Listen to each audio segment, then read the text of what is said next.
Welcome to episode 45 of Shane Talks Cruis'n Hollywood, or no, Cruis'n Blockbusters. We are talking about Tom Cruise this week. We're going to look over a really kind of bizarre film career that we'll talk more about when we actually get to that part of the show. I am joined, as always, by Jason L. Mayer. What's up, man? How you doing today? I'm chilling. Awesome. We are drinking different beers tonight. I had nothing that I could relate to Tom Cruise to drink tonight, unless you want to talk about some unicorn farts.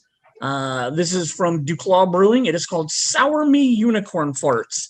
The shtick with this one. What's that? Something smells kind of foul. Oh, I like what you did there. This is an ale brewed with fruity cereal and edible glitter. So it is considered a glittered sour ale.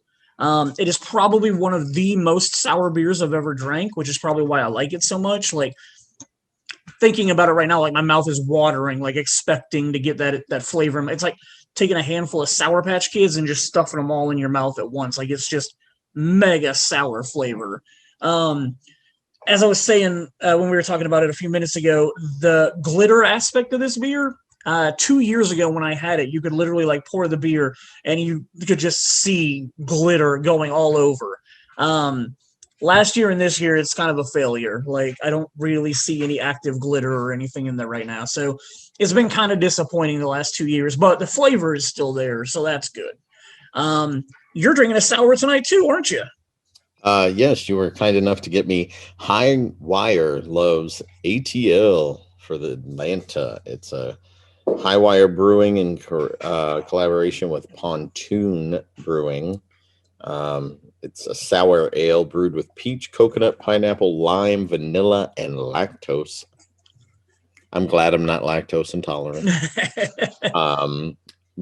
Yeah, sour. It's a sour beer. I'm kind of digging it's very you get a lot of everything that they mentioned. Yep.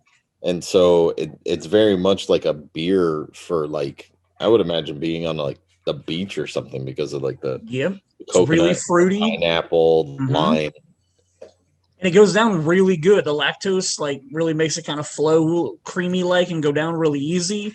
Yeah, man. Very light and refreshing. I really liked it when I had it, so I'm glad you like it too. Yeah, thanks, man. Yeah.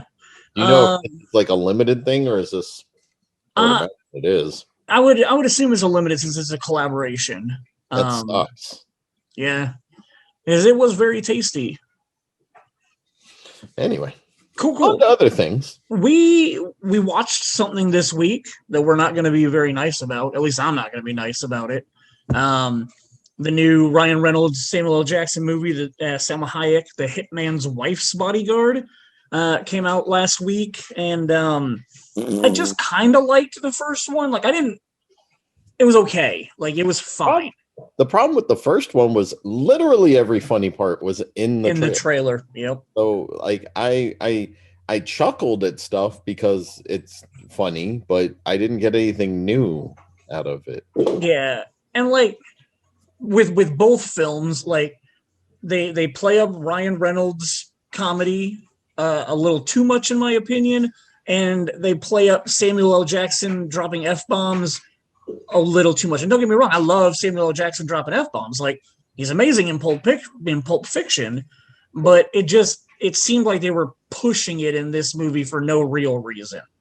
Well, in the first one, and again here in the second one. As Jason said, I agree. Not a fan of this movie. It's not worth your time. Unless you absolutely love the first one, then you might kind of like this one. But it's just not good. The story is stupid. Somebody I know saw this one and said it was way better than the first one. And that Selma Hayek's over-the-top acting throughout the whole thing was well worth it. Shane and I looked at each other about an hour into this, and I said, I'm bored, and he agreed. Yep. As far as Selma Hayek goes, what I will say is she's easy on the eyes through the entire movie. She is still absolutely beautiful.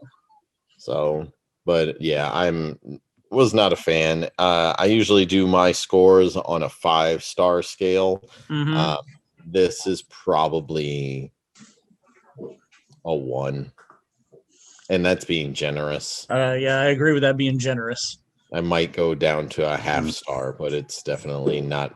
It's not worth anybody's time or effort. So Antonio Banderas is wasted in this movie. Morgan very Freeman is small very part. wasted in this movie. Very small part. Yeah, like it's In great a movie, cast. what is it? It's only like an hour and 37 minutes long Oh yeah. with the credits. So Mhm. if your movie is an hour and 37 minutes long, it should be zipping by and I should just be on a ride enjoying it and it be over. It should not just make me completely bored. Yeah, and it was very boring and very slow. Although, Shane, Mhm. what else did you watch this week? Oh, well, I will say this one last thing about Hitman's Wife's Bodyguard. There is one Star Wars joke in the movie, like 90% of the way through. It's in the third act. There is one Star Wars joke that I did audibly laugh out loud at. I really enjoyed that one joke in the movie. Um, Again, it was another slow week for me. I was out of town this weekend. Well, I had a funeral on Friday, and then I was out of town watching some German soccer over the weekend. But the one thing that I did finish this week, for the last 10 weeks, I've been watching a show on Hulu that's called Cruel Summer. And the only reason I ever started watching it is because Kevin Smith's daughter is on the show. So he was promoting it. He was like, "Oh, I'm so proud of my daughter. She's got her own show that she's starting or that she's on and whatnot." So that was the only reason I was ever like, "I'll give this Cruel Summer thing a shot." I honestly would have watched the show without his daughter being on it once I found out what it was about, because it's like a suspense thriller mystery thing, and it takes place over the summer of '93, the summer of '94, and the summer of '95, which is where the term "cruel summer" comes from. Um, Literally, it's about a nerdy girl who idolizes the blonde popular girl in town, and then she ends up going missing, and so the nerdy girl kind of takes over her life, and then things start to unravel, leading you to believe that the nerdy girl may have somehow had something to do with her disappearance. So not really giving anything away that doesn't get addressed in the pilot. But like I said, even with that, like, it was fine to watch Harley Quinn Smith in it. But like, this is a cast of like nobodies, at least nobodies to me. I don't know any of the cast. It was a freeform show that was partnered with Hulu. They've been renewed for a second season. Honestly, don't know how they're going to do a second season. So this is one of those shows where, like, it only needs one season. Like, they told the story of what happened between these two girls in one. Like, I don't know why they need another season of it, but whatever. I'll probably watch it to find out what happened. But it was a fun story. It was a fun mystery to unravel over 10 episodes. And, I mean, anything set in the 90s is like right up my alley. I enjoy the nostalgia of like their music choices that they used, and, the electronics that they have back then, and or lack of electronics they have back then and whatnot. So it was fun. It was fun. It was a decent show to watch. 10 episodes. Nothing amazing unless you're like really into like the true crime, not maybe true crime mystery thriller type stuff. But that was one that I've been watching weekly every week. But as far as movies go, I didn't watch any movies this week. But I saw you and your family watched something this week. We did. We watched Luca, which was the latest Pixar movie that Disney decided to release directly onto Disney Plus and on Friday, and the family and I watched it on Father's Day Nice. as a way to finish our day on that wonderful day. And yeah, like it's an adorable kids movie. Nothing fantastic. It's not very long. I want to say it's an hour and a half, hour and 40 minutes. Basically, what it boils down to is two sea monsters become friends and decide to start living life on land a little bit to just see how the other, like, when they're out of water and they're dry, they look like humans, but anytime they get wet, their sea monster form reappears. From the trailer, it looks like they play that up a couple of times for comedy purposes. Yeah. Yeah. And it works, and it's Nice. fine. I'm having trouble with Pixar lately. Really? I liked Soul, but I didn't Hmm. love Soul, and I'm with you on that. I loved a lot of Pixar's other stuff. So it's very interesting to me that both of these movies, Soul and Luca, both were yanked from theaters and only put on Disney Plus. And Sure. apparently Pixar people who have worked on the movies are kind of upset at the fact that Disney keeps putting Yep. their stuff only on Disney Plus. Yep. Um, I don't think that this would have made a whole lot of money if it was released Really? in theaters. It's not something that I think is like repeatability. I don't think a lot of people would have went back and back and back. Um, the animation style is really cool. Nice. It takes place in Italy, Greece, Beautiful European town. Mediterranean area. Okay. I can't remember exactly. I'm pretty sure it was Italy. But they and it looks really pretty, but overall it's just like I said, on my 5 scale I'm probably looking at a 2.5 because it was good Interesting. enough to watch once. I don't know if I'll pop it in again. Well, and The kids might watch it, but I won't. I've seen an article recently. I don't remember who it was by or whatnot, but it kind of was discussing the fact that Pixar really started off like really good and was making like really great stories and whatnot. But over the last couple of years, they've seemed to have attempted to go like with a far darker tone and like more like dramatic tone to their movies. This was before Luca came out. It was specifically in regards to like Up and Soul, and I don't even remember what was between those, but basically just saying that like they feel like that Pixar has kind of just lost the magic that they had for like the first 10 years when they were putting out stuff that was really fun and good, but still was emotional also. It feels like they're just trying to go deeper and darker and like be overly emotional with their stories. Well, and I mean, Coco was another one that was Pixar. I really liked Coco. Yeah, it was good. You had Toy Story 4, which I didn't think went that dark. I think that was just like a progression of the characters. So I wasn't, but 3 was pretty dark in my opinion, though. I didn't really 3 like was 3. extremely dark. Yeah, It's by far the worst of the Toy Story series for me. for sure. Yeah, that movie sucks. So, Mhm. and I know a lot of grown-ups who are like, "No, it's the best Toy Story ever." Oh, You're really? following this progression of here's Andy as a kid, then there's Andy as a teenager, and then there's Andy as an adult, essentially in the Okay. third one.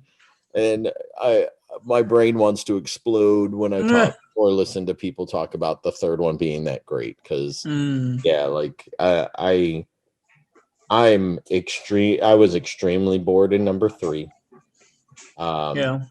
the lightheartedness, the love, like, and it's like they're trying to say that it's like for people like our age because we were a certain age when the first one came out and the Yep. second the stories are growing up with us. It's like I don't want that. Nope. Nope. I want something that's enjoyable no matter what age I am so that my kids will enjoy it no matter what. The third one freaks my kids out, man. Really? The monkey shines monkey. Yep. Yeah, like my kids really hate, like, do not like watching the third one because of that monkey. So I don't blame them. don't blame Well, them so either. you watched that on Father's Day. I did forget.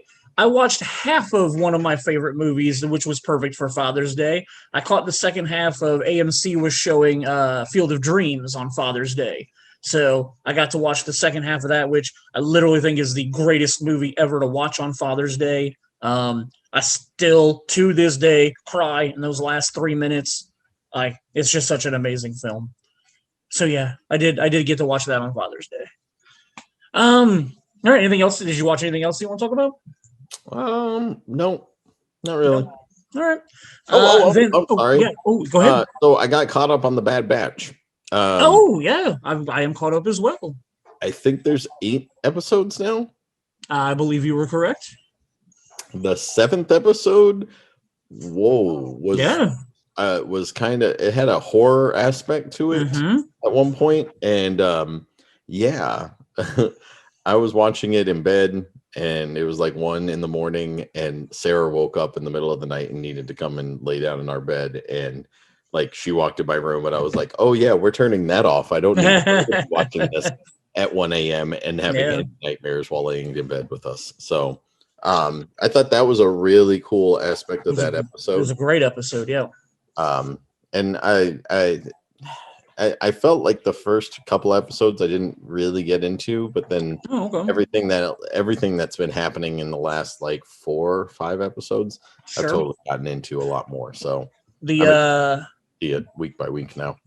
the character reveal at the end of episode 8 was really awesome. They brought back a character from other Star Wars stuff, and I really enjoyed that bounty hunter character.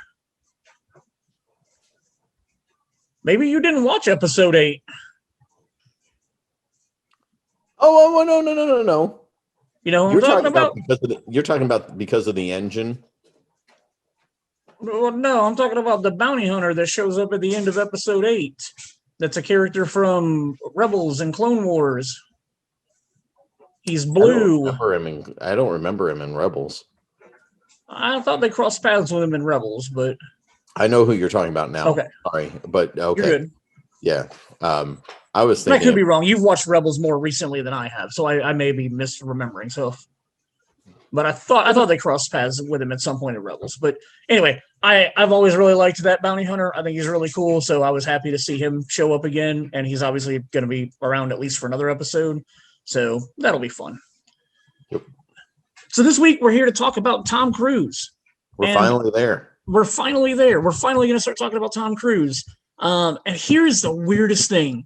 So when we were throwing out names of the people to do for the summer blockbusters and whatnot, Tom Cruise's name got thrown out by one of us, and I thought, yeah, that's a great person to do, a blockbusters episode about. But man, as I was putting together the script for this week, like, he's not really the star that I thought he was. He's a star, but he's got some stuff. He's got some stuff on his resume that took him a while to become a star. And then he's got a lot of, after he became a huge star, he has a lot of duds on his resume still. I will totally agree with you on that aspect. You know what else is interesting? What's that? It's that there is so much of his that I have not seen. Oh, well, okay. That's going to be interesting. I know I've seen Endless Love, which was his first movie he ever did, but it was released. It was technically a summer blockbuster release. He had nothing to do with that. I don't even remember him in the movie. I know I've seen it. It's been a long time. You haven't seen it? Cool. We don't need to talk about Endless Love at all. Then he had a Christmas release for his second film, a movie called Taps. He had a small minor part in that. I've never seen it either. So his first credited role ever ended up making $31 million in the United States. His second ever credit, which was Taps, made $36 million. So nothing big or amazing or exciting at all. Yeah, then his third movie was also in the early 80s. So, I mean, like, sure. I mean, it's not like that's money to balk at that point in time. But sure. I will totally, what's interesting to me is those first two I have at least heard of. Mm-hmm. The next one I have not. Yeah, I have not heard of it either. It's a movie called Losing It, which was released in April of '83. It's his first ever starring role. It had a $7 million budget, and it made $1.2 million at the box office. Ooh. So that's probably why we haven't heard of it. I assume somewhere along the line, whoever's in charge of his PR decided to bury that movie so that nobody ever saw anything about it. But then in the same year, literally 3 months later, he does Risky Business, which is one of the most popular things that he's known for. Like, that was a movie that ended up having a $6 million budget, 10 times that, and brought in $64 million in the United States. And there are no numbers on its worldwide grosses. It just is still at 64. Solid film. Great movie. Basinger, Joey Pants. We mentioned it before on this podcast that apparently Girl Next Door just literally ripped off a whole lot from Risky Business, and I'm totally okay with that because I love that movie. But yeah, Risky Business, solid film. entertaining. I like it a lot. So, Well, and here's no, I just realized on our script here that I put the 1983 I put out of order. He released 4 movies in 1983, and Losing It wasn't even his first one. It's his first starring role, but he was also in The Outsiders that came out a month earlier, which was March of '83. $10 million budget, doubled it, made $26 million in the United States. So he did have a decent. I mean, I love The Outsiders. I think it's a great movie. He's fine in it. He's not a very big or important character in it, but good adaptation too. oh, for sure. It wasn't like Francis Ford Coppola involved in that one. I believe he directed that one. So yeah, The Outsiders, phenomenal movie. He had a small part in that one. His first starring role was that Losing It movie, which was terrible. Then he did Risky Business in August of '84, and 3 months later, he did the football movie All the Right Moves, which was released in October. So we don't really need to talk about it because it's not a summer blockbuster and it's not an Oscar grab. All I can tell you is that all I know about All the Right Moves, I didn't even know it had anything to do with football. All I can tell you is that I just remember the line from Scream. If you pause it at the right time, you can see his penis. So that's all I got. Gotcha. So that was 1983. 4 movies. Rose McGowan. Yes. 4 movies, 2 decent ones. Yeah, just a lot of blah going on there at the beginning of his career. Then we have Ridley Scott's science fiction fantasy epic, I guess, sci-fi fantasy epic, which was a December of 1985 release. Which was, Legend, which I like the movie. I think it's fun. I think when I was a kid, it was that and Willow that I kind of watched a lot for that like genre fantasy type stuff. I do prefer Willow to this movie, but I still like the devil creature in this movie looks pretty cool. Done by Tim Curry. Yes. Yep. Thank you. I've never seen Legend, and shout out to Phil Gould. I still have his DVD for the last 2 years or 3 years. That is just sitting on my mantle, trying to find a time for me to put it in the DVD player. It's worth your time, man. Like it's a fun movie. I want to see it. I hear that the director's cut is kind of cooler, just for the simple fact that it has the original. Jerry Goldsmith did the original score for it, and when they were going to release the movie, they actually replaced all of his music with like some synthesizer 80s stuff. Really? Yeah, and it was in the theatrical version compared to the actual. That would be interesting for me. I don't believe I've ever seen the director's cut, so all I've ever heard is that synthesized music you're talking about. Yep. So that'd be interesting to look into. Unfortunately, it was kind of seen as a dud because it cost $24 million to make, and it only recouped 16 of it.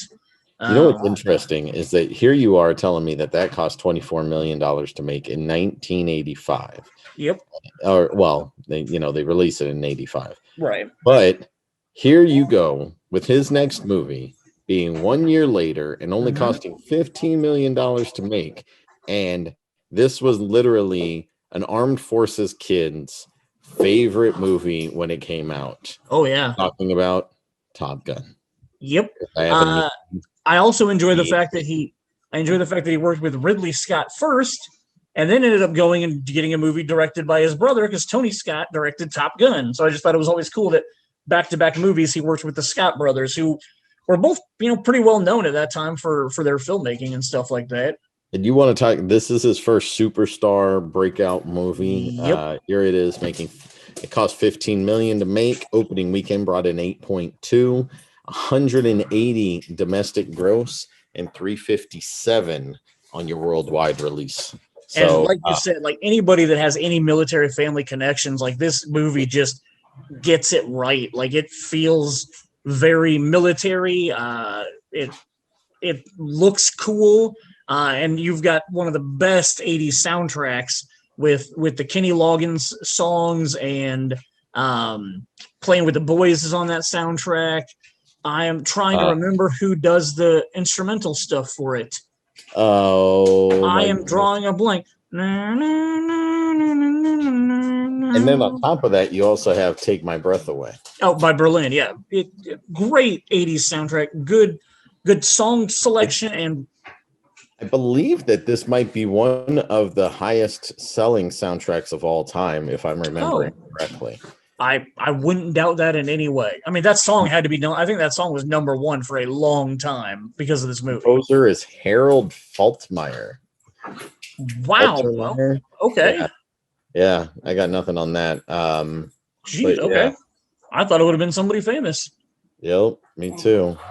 So, in that same year, in 1986, and this is an October release, so we don't really need to say much about it because it doesn't fall into either of our categories. I am a big fan of Color of Money. I think it's a really good movie. Being a sequel to The Hustler, I feel like they updated everything like to 30 years later to tell a fun story about a cocky kid who thinks he can play pool. I like Color of Money. I don't know if you do or not. I honestly have never seen it. But okay. Here I am, shocked that Shane likes a movie about pool. Yeah. Especially if you've ever seen his movie Reunion. Yeah, definitely a lot of pool playing in Reunion. That's not wrong. All right, summer Pool Hall Junkies. Pool Hall Junkies, yeah. Summer of 1988, we got a July 29th release of Cocktail, another one of his signature movies. I've said it before on our I think it was our bartending podcast that we did at Sun King, that this was one of those movies that growing up, it made me think that the bartending lifestyle was going to be, amazing and glorified and really, really awesome and fun. And it kind of is. But I mean, I know this movie's really responsible for that. You have seen Cocktail, right? I have not. I have not seen this movie. I've seen bits and pieces of it, but I've never watched the whole thing. I know Elizabeth Shue's in it, and she's absolutely gorgeous and adorable, especially in the 80s, especially. I loved her in The Adventures in Babysitting.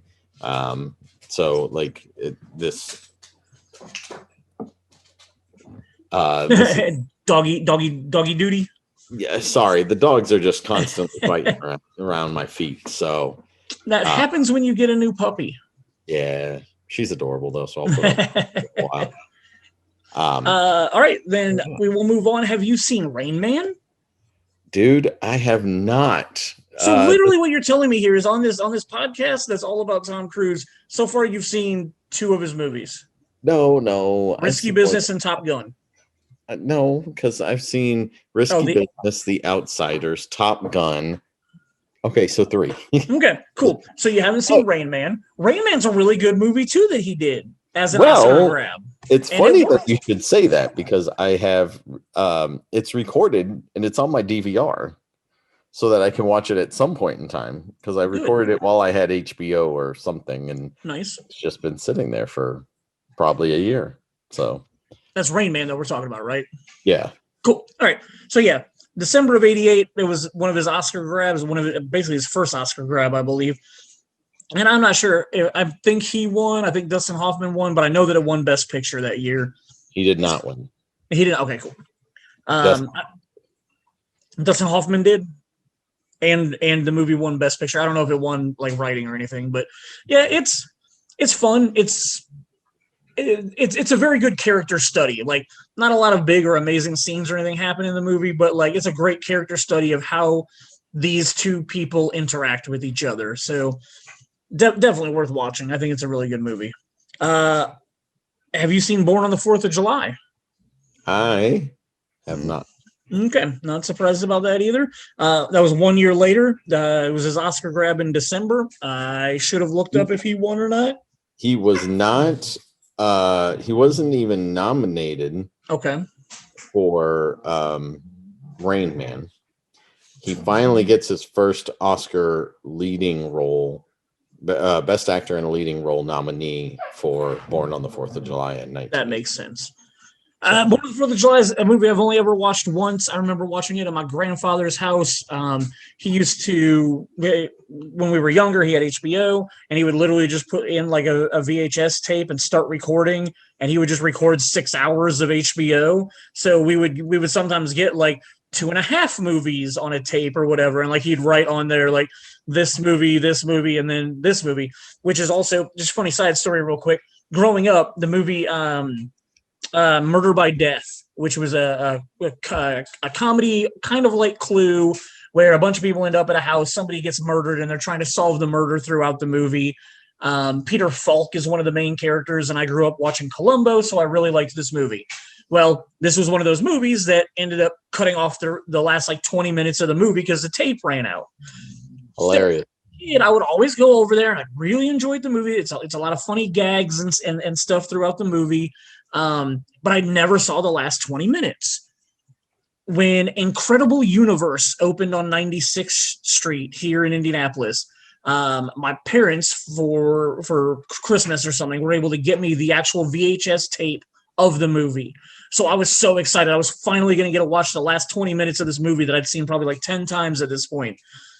And the last 20 minutes of the movie ruined the movie for me. Like, it is just so dumb and stupid how they wrap everything up. That it's one of those moments where, like, I wish I had never seen the ending of that movie. So anyway, that was a way tangent sidetrack from the fact that I know that was how I ended up watching Born on the 4th of July, because it was just on one of those tapes. I have no idea what was on before it, but I would just like my grandpa basically had like a bedroom where he kept all these VHS tapes, and that was like his like watching room or whatever. So I would just go back in there, pop in a tape, watch Born on the 4th of July. I guess I would have been, I don't know, 11, 12, somewhere around that age. Yeah, because it came out in 89. Movie for you then at that age. It's a tough movie for that age. Yeah. Oh, definitely. Like I'm not gonna say it like scarred me for life or anything. No, but like it was one of those ones where I watched it and I was just like, I'm not really sure if I ever need or want to watch this again. I believe it is a true story, so I guess it's one of the few biopics that. I mean, I didn't hate the movie, but it was a heavy movie to watch at that age, and I've just never gone back and rewatched it. It was just the subject matter, the Vietnam War, like it was really tough and difficult to watch. Now we get to our next movie, and starting with the next movie, I literally have seen almost every single movie that he's made. Okay. So one funny thing about the next movie, this is his only ever writing credit that he has on a film. Ooh, I didn't know that. Good job. He is credited as the writer on this movie because I can't remember who directed Born on the 4th of July. That was Crazy Boy. He did George. Oh my goodness, hold on. I'm drawing a blank on his name. Oliver Stone. Oliver Stone got Tom Cruise into like stock car racing or whatever when they were working on Born on the 4th of July. Or was it? No, who directed Rain Man? That I can tell you in just a moment. It is Barry Levinson. No, that doesn't sound right either. It might be Oliver Stone. Oliver Stone just doesn't sound right. One of the directors that he worked with not too long before Days of Thunder got him into stock car racing. Oh, I'm sorry. Days of Thunder is directed by Tony Scott, so it might have been Tony Scott who got him into it. That could have been it. It could have been when they did the Top Gun. Yeah, it could have been when they were doing Top Gun together. That might be it. I remember reading in the trivia that the director got him really big into stock car racing. Tom Cruise went down to some motor speedway and actually set a record at like 32.68 seconds going around the racetrack. It was a record for a non-official like stock car driver time. Like he was the fastest of any like amateur that had ever driven it or whatever. And so after that was when his like obsession with stock car racing like started building. And so that's how he ended up becoming one of the writers on this movie, because he was like so obsessed with it at the time. But yeah, it's his only writing credit. Don Simpson, Jerry Bruckheimer, and sometimes Robert Towne often started their days on set having arguments with Tony Scott over how to shoot scenes. Meanwhile, the crew sat around getting paid, sometimes for 20 hours a day. Some later said that they made so much overtime on the film that they could have gone on vacation for 4 full months after the wrap date. That's crazy. Wow. I don't understand how any studio would be okay with that story. And it also says the movie was conceived by Tom Cruise when he and Paul Newman were Paul allowed Newman on The to Color of Money. were Yes. allowed to test one of Rick Hendrick's race cars. Tom's first lap was in excess of 180 miles per hour. Yes, I'm sorry. I believe what I read was it was Paul Newman that got him into racing when they were doing Color of Money. That would make sense. Yeah, so that is his. This movie, Days of Thunder, is his only ever writing credit that he has on any of his movies, which is cool because it's a really fun and good movie. You know what? It's got a 6.0 on the IMDb. I'd give it 8. I feel like it's definitely higher than that for me. The repeatability. Like I can watch that movie over and over again. Nicole Kidman's hot. Oh yeah. Like one of her first roles in the United States, and she's using her amazing Australian accent, so she can say whatever she wants in that accent, and I'll just go right to sleep. But apparently Tom Cruise pushed for her in this role. I don't know what he had seen her in before, but from what I was reading, he pushed for her to be the lead in this movie because he, had eyes for her like before she ever even got cast. I totally can understand why. She's for sure a babe, man. She still is a babe, but yeah. Anyway. So yeah, Days of Thunder it cost $60 million. Like, just think about that real quick. We have Top Gun 3 years earlier, or 4 years earlier, and Top Gun cost $15 million to make, and that involves jets. And like the budget had to be like on aircraft carriers and the jet fuel, like that couldn't have been cheap for that $15 million. So 4 years later, Days of Thunder cost 4 times that at $60 million. Like how compared to jet fuel, how much like car fuel did they go through for this movie? Like that's insane. Well, again, reading what I just read, if they were getting that much overtime, good call. For not shooting movies at all, then the approved budget was $20 million when they started. They went $40 million over because of that. Oh, that's got to be one of the worst going over budget wise. Like percentage wise, you did 3 times the amount of what you were. I made up those numbers. Those numbers are fake. Oh, gotcha. No, yeah, I was being facetious with my numbers. Understood. Yeah, it was. It's whatever it is. So it cost $60 million, and it only made $83 million in America and 158 overseas, or grand total. Do you remember, like, this was released? There was a ton of like movie tie-ins for this. Okay.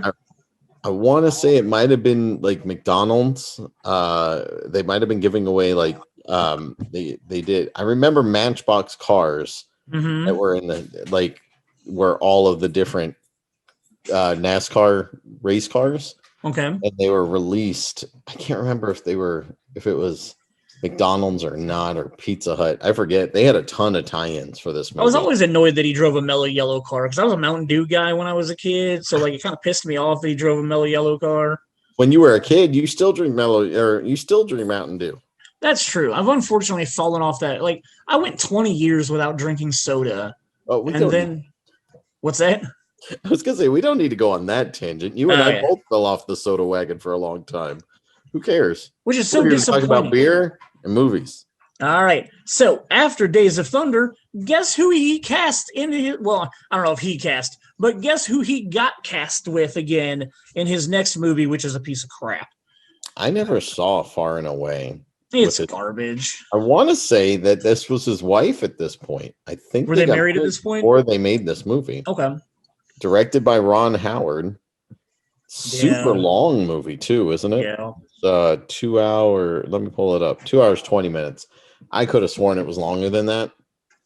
The main reason I thought it was longer is I remember my dad complaining when he was a projectionist.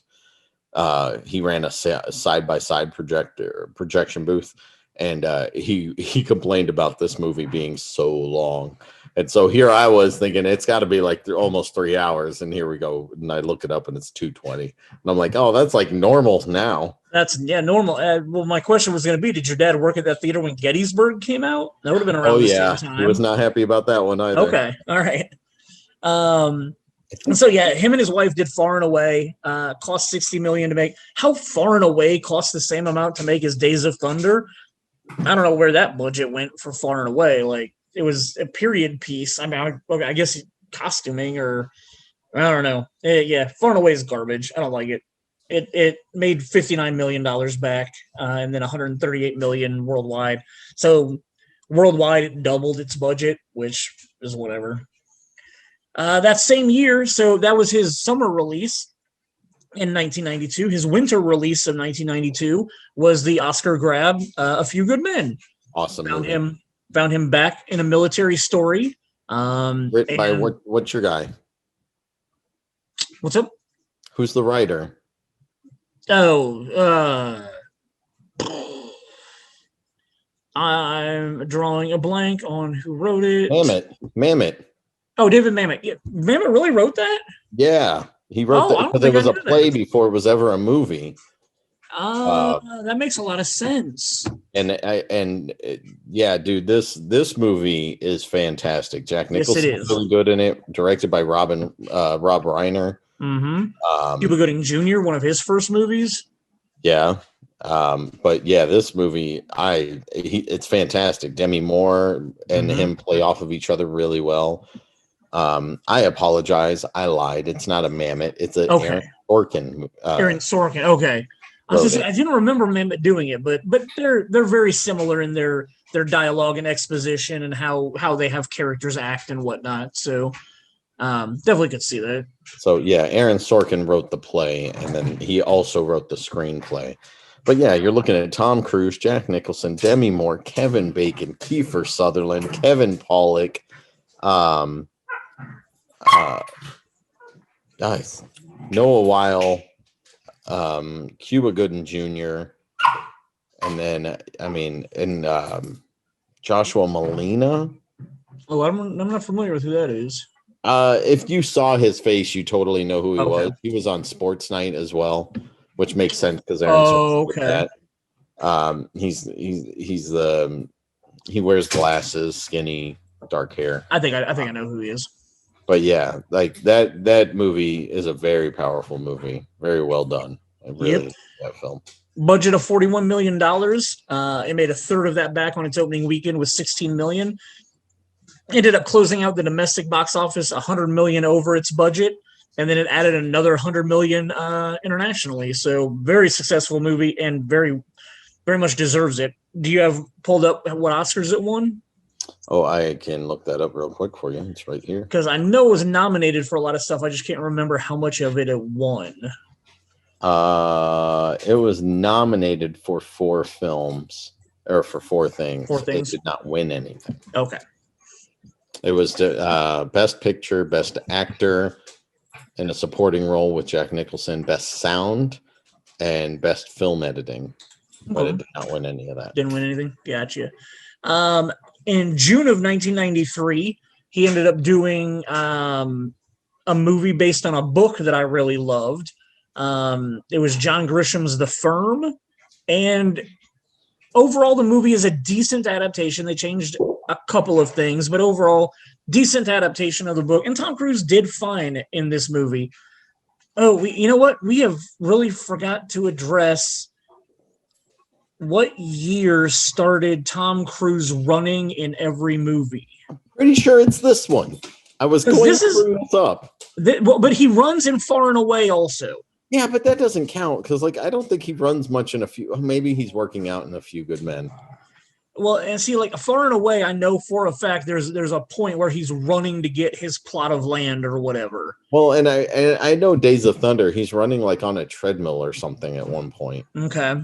So I think you're right. Maybe it started with, I don't know if he ever ran in Rain Man because I never saw it, but yeah, Days of Thunder. I think he did. I think he ran in Rain Man also. And obviously he ran in Born of the 4th of July before he lost his legs. So there was definitely spoiler.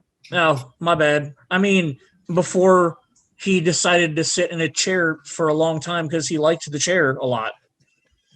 But anyway, I don't remember him running an Interview with the Vampire though. I can't think of anything off the top of my head either. But anyway, so The Firm. So The Firm. Have you seen The Firm? I have. Good. Do Great you like it? movie. Yeah, Oh very yeah, good. solid like suspense thriller kind of movie. Mm-hmm. This was when John Grisham kind of was at the height of his powers for For movies. sure. Because Uh, this was followed by Pelican Brief, which they changed a lot of stuff between the book and the movie, but I still think it works really well. Like the movie, The Pelican Brief itself is still a good, very much like Jurassic Park. How I have to accept the fact that they changed a lot of things. Pelican Brief is a really good movie. Still probably not as good as the book though. I But I didn't mean, see that. I've never seen the Pelican Brief, but I've seen The Client. The Client, Uh, The Chamber, really good. The Rainmaker, The Runaway Jury. Like Grisham had a really good run right there in the mid '90s, where they just every year they had a Grisham movie come out. Yeah, and for some strange reason, everybody kind of just kept going to these movies over and over again. But yeah, so The Firm, really good adaptation. Tom Cruise did really well in it, and I mean, this is the first one that like they put it in the trailer. Tom Cruise running, like Oh it yeah, was there. There was no doubt about it that Tom Cruise is now a I run in every movie guy, except maybe not his next movie, which was November of 1994, which was Interview with a Vampire. Um, I like the movie. it's very different from the book. I've never read Anne Rice's book novel. Mm-hmm. Um, but I have to say, for a film, this is I don't mind this movie. Like, No. it's not something where I'm like, I have to watch it if it's on, but Mm-hmm. it's entertaining, and Kirsten Dunst kind of steals the show. For sure. Well, I mean, Brad Pitt, I love Brad Pitt, so I'm in for that. and who's the Christian? Slater. Yeah, Christian Yep. Slater's in the movie, and he's good Mm-hmm. in it. I when researching this yesterday, I found that Anne Rice was dead set against Tom Cruise playing Lestat. She had no interest in him playing it. She fought with the studio about this. After the movie came out and she saw it, she paid $6,000 for a full page ad in the New York Times apologizing to Tom Cruise that she was wrong. It's entertaining, man. Like, this Yeah. movie is kind of crazy. And you know that they were trying to launch an entire series off of this, because the Lestat books at this time were huge Oh yeah. things for Anne Rice. So it's one of those things to me where it would have been interesting to see if they could have kept going with this, if they wanted to keep going with this. I mean, they tried with Queen of the Damned, but because they didn't get that the wasn't stat Tom back. Cruise, so Right, yeah. If they would have stuck with the Tom Cruise aspect of things. Man, it was a big dude that played No. Lestat in Queen of the Damned. Yes, it was. No, it wasn't. Okay, we'll look that up later. Interview with the Vampire made $60 million, was the Cost 60. Production was 60. Made in domestically was 105. Made internationally 224. So this was a hit, definitely. Oh yeah.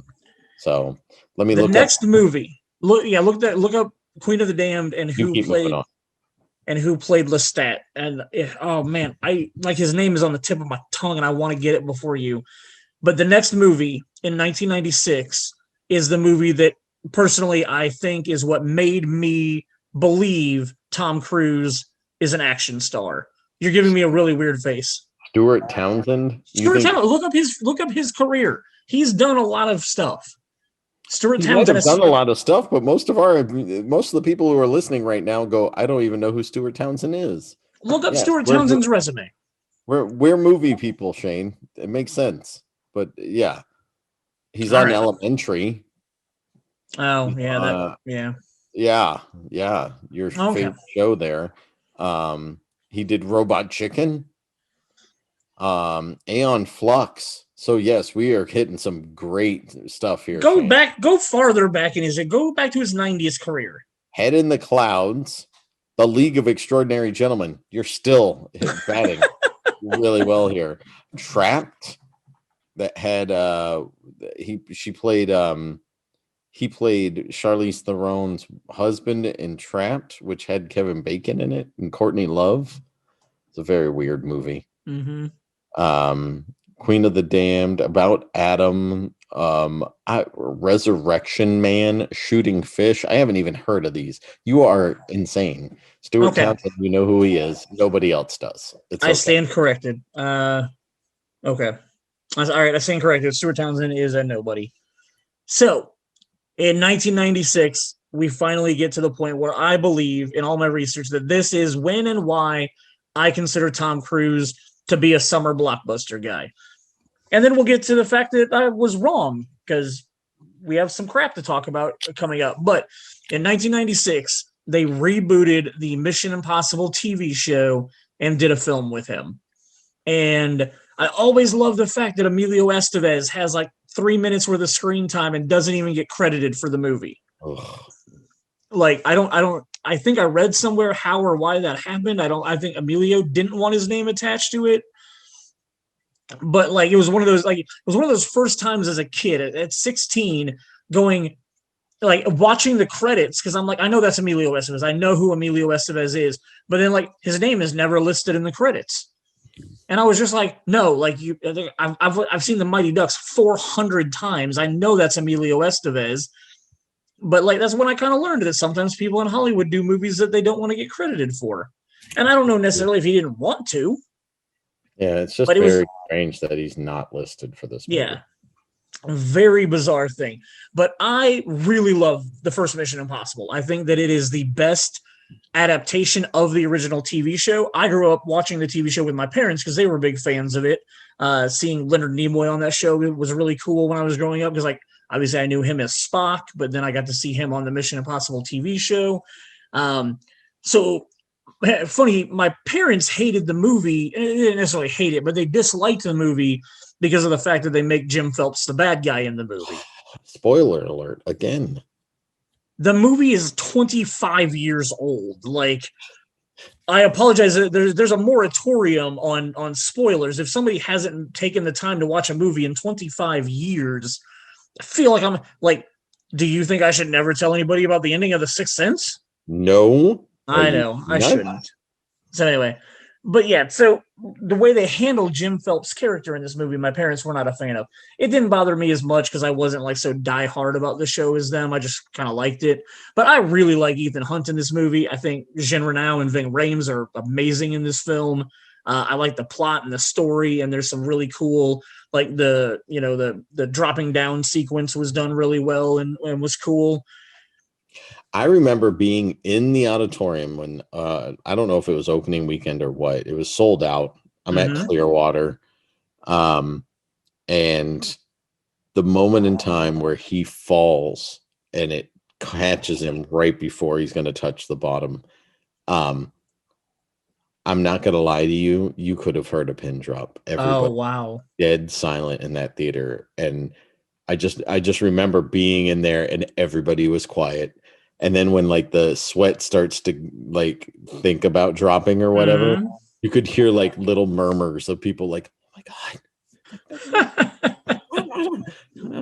Like everybody was on edge with that movie, man. It was pretty awesome. It was a good memory for that film. That would have been a lot of fun to be a part of. I'm trying to see if I happen to have my ticket stub for this movie. So movie was made for 80 million. Domestically makes 181. Internationally, boom, 458. This might have been, I can't remember. I want to say it was Tom Cruise who started doing the international all-in-one-day tour thing with movies where he would show up to premieres and be like walk the red carpet right before a movie, but as soon as the movie hit the screen, he'd jump in a plane and he'd go fly to a different country, and then they do the exact same thing. Really? Yeah. Cool. So he actually coached Will Smith into doing that, who's also coached, I can't remember if he coached or Will Smith coached The Rock into doing it. Really? So it helps. Like, I want to say this might have been the first time he ever did this, and it was a huge success. So, dude, that's awesome. Yeah, and like you said, a lot of his other movies have hit the 200, 270, 240. Rain Man was 355 internationally, but like this is almost $500 million that this movie brought in. His next movie, which was a December release, was with my favorite director of all time, and I absolutely love this movie. Jerry Maguire reunited him with Cuba Gooding Jr. from A Few Good Men, and written and directed by Cameron Crowe, one of the absolute greatest directors of all time. Amazingly fun story. Definitely an Oscar grab type movie. Yeah, I don't know. Obviously, I Cuba love the wins movie. the Oscar for the best supporting actor in this Yep. movie. Renee Zellweger gets kind of put on the map. Yep. Regina King, Mm-hmm. who was known in the African American community, obviously from doing some movies, but like I want to say this kind of put her into the like actual stardom Sure.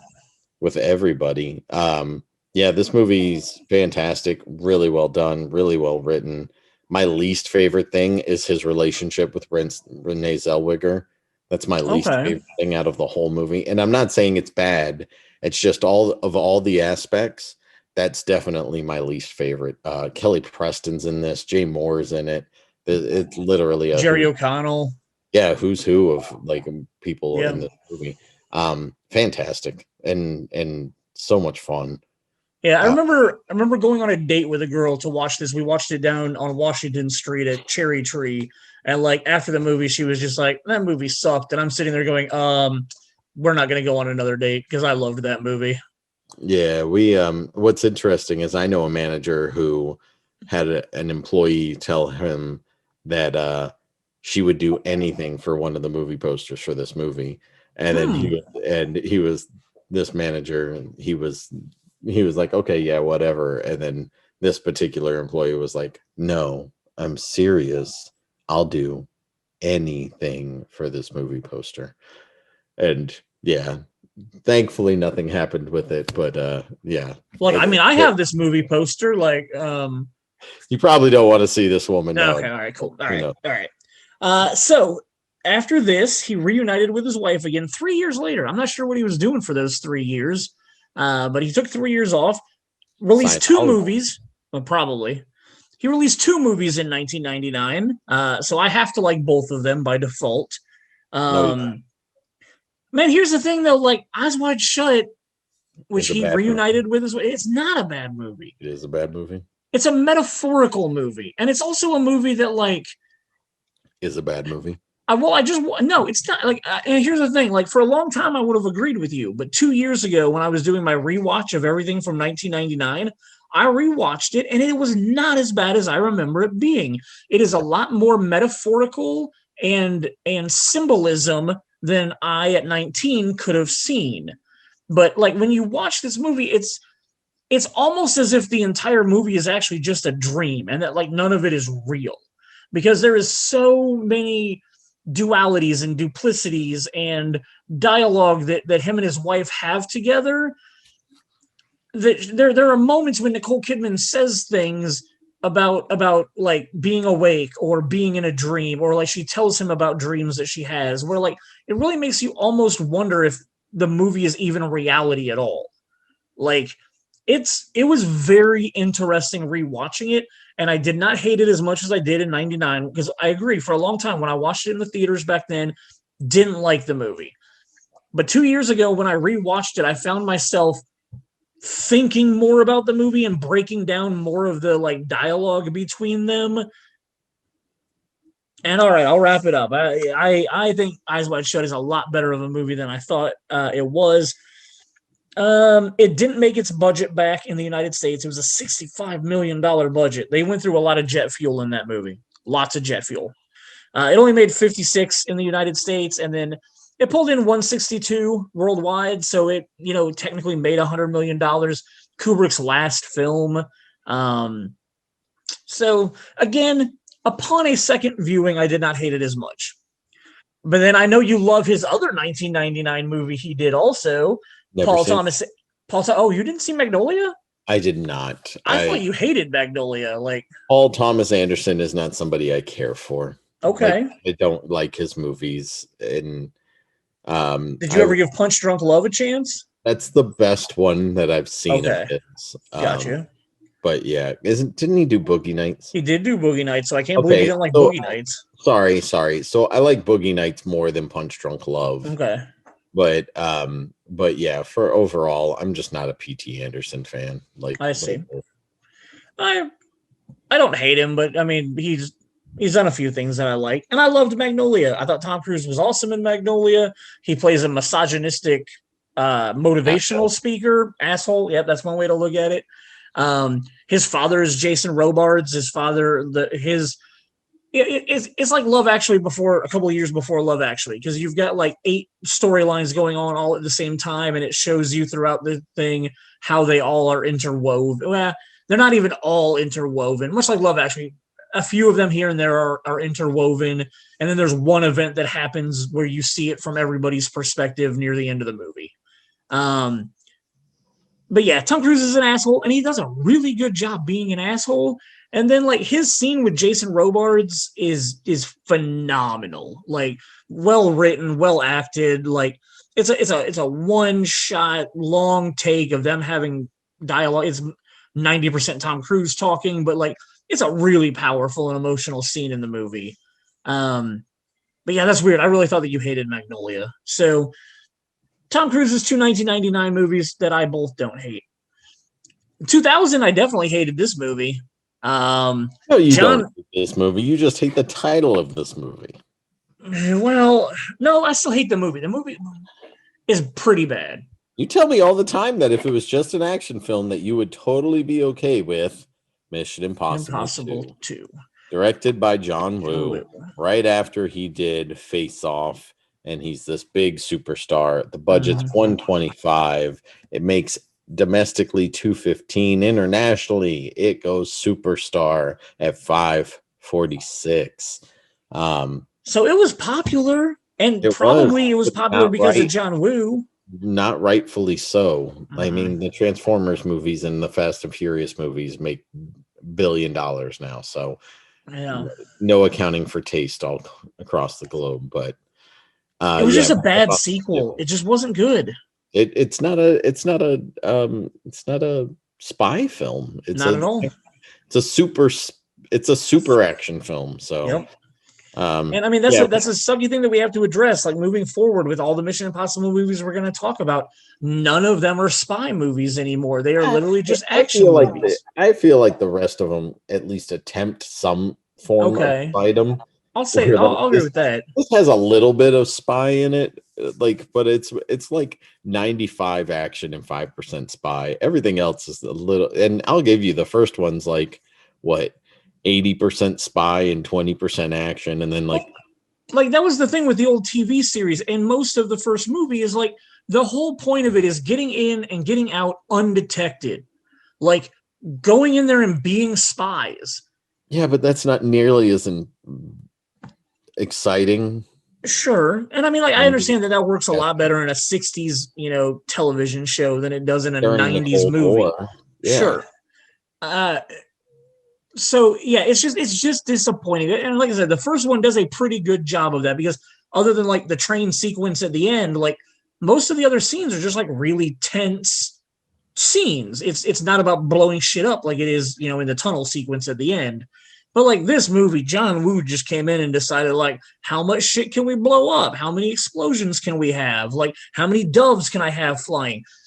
And I don't remember why, but I know you and I, within the last week or so, had this conversation where I explained that the only scene in this movie that I don't hate, that like I'm okay with, is near the end when Ethan Hunt gets brought before the bad guy, and he's talking to him and he's about to kill him or whatever, and then he kills him, and then you find out that like he has the mask on and it's not actually Ethan Hunt. Like that scene. Because then it immediately cuts to Ethan Hunt like running, around the corner. What? Running? Tom Cruise running.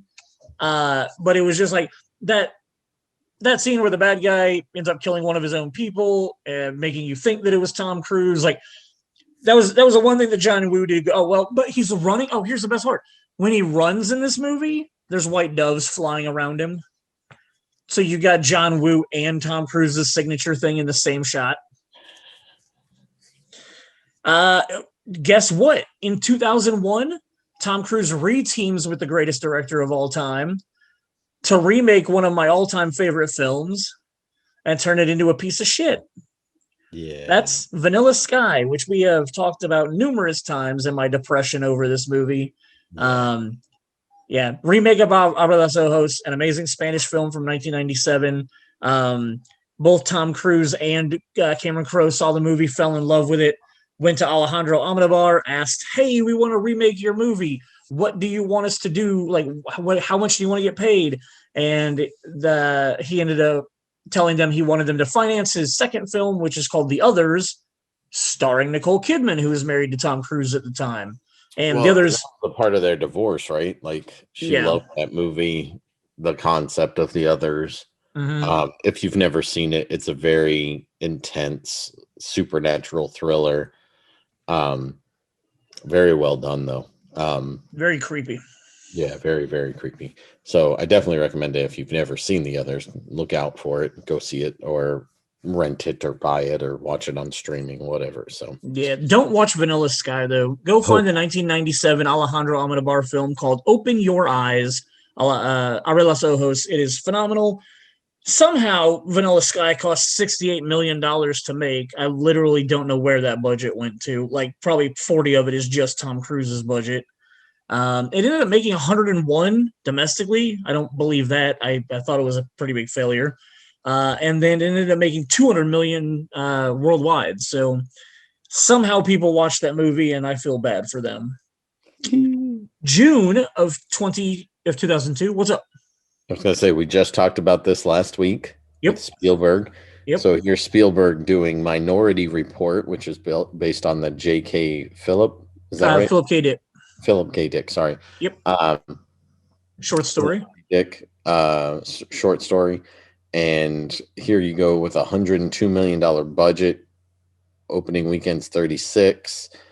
Overall domestic is 132. Overall worldwide is 358. I love this movie. Shane does not like this movie. We touched about it last week. It's all about precogs, which are able to see the future and see when you do a murder, death, kill, whether it's a crime of passion or whatever the case may be. So, this movie I think is fantastic. I think it painted a version of the future that's probably might be closest to what's going to become reality. It's a very weird future. Although there are going to be no malls in the future. You know this is coming. So, and I'll say this, like, hate's a strong word. Dislike is like, I mean, I would watch the movie, like, and I'm not opposed to watching it again to see how I feel about it, but it was one that I didn't really like when I felt disappointed by when I watched it. But I mean, I also read a lot of Philip K. Dick short stories, like, you know, because of movies like Blade Runner and stuff like that. I kind of got into his sci-fi stuff, so just disappointed. I wouldn't say I hated it, because I really liked Colin Farrell at this time when he did this movie. I thought he was really good in the movie. Yeah. Despite how much I didn't really care for it.